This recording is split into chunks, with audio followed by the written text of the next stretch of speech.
My name is Maribel Arizmendiz, and I am the chair of the St. Ignatius Parish Pastoral Council. How did you get involved here at the parish? Oh, long story. I migrated here from the Philippines in March 2001 through Intel Corporation. And on my first weekend, I was shopping at Target, and I asked the cashier where the nearest Catholic church is, and she directed me to St. Ignatius on Ardent. I was very excited because I figured St. Ignatius must be a Jesuit parish. You don't know, but I'm a closet Jesuit. I've always loved being associated with the Jesuit teachings. You know, when I was in elementary and high school, I would always attend Jesuit retreats. And when I had a chance to take my MBA here in the mid-90s, I chose University of San Francisco, which is a Jesuit university. So going back to that weekend, I heard Mass here for the first time, and I actually met Vivian and Clarence Macaspac, who are also parishioners, and they invited me to their home, and the rest they say is history. So why is it that you stay involved here? You know, first of all, I really enjoy, or I am very proud of Ignatian spirituality, love for social justice and the common good. And again, as I always say, you know, being men and women for others, I feel like we are really the hands and feet and the body of Christ on earth. And ours are the eyes through which he looks with compassion in this world. And so I really feel like it is our obligation to be of service to our fellow men and women. How does your connection here reinforce your relationship to God?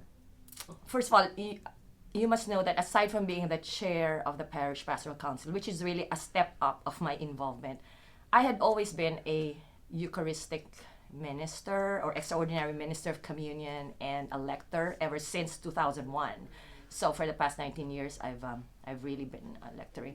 But it's only really when I came involved in the council in 2018 that I understood, you know, it suddenly became clear to me the ministries that we support, Bounty, Loaves and Fishes, Heart, Coalition for Racial Equity now, just recently.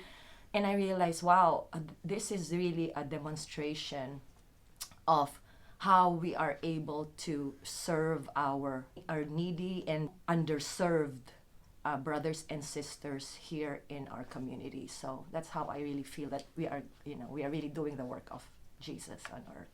So you seem to be a very generous person. Who taught you how to be generous? My father. My father passed when I was 22, and he was 57. He was, so I've lived longer on earth without him, but his legacy continues or lives in me. You see, he was of very humble origins. He came from a poor, farming family. He had to work very early in his life. As a child, he had to work and to strive in order to go to school.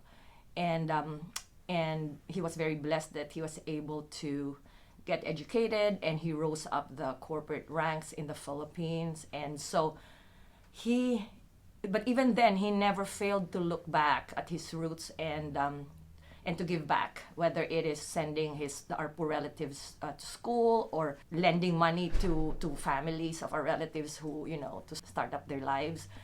And one time I asked him, Papa, why do you do all of this? And he said, my child, to those whom much is given, much more is expected in turn.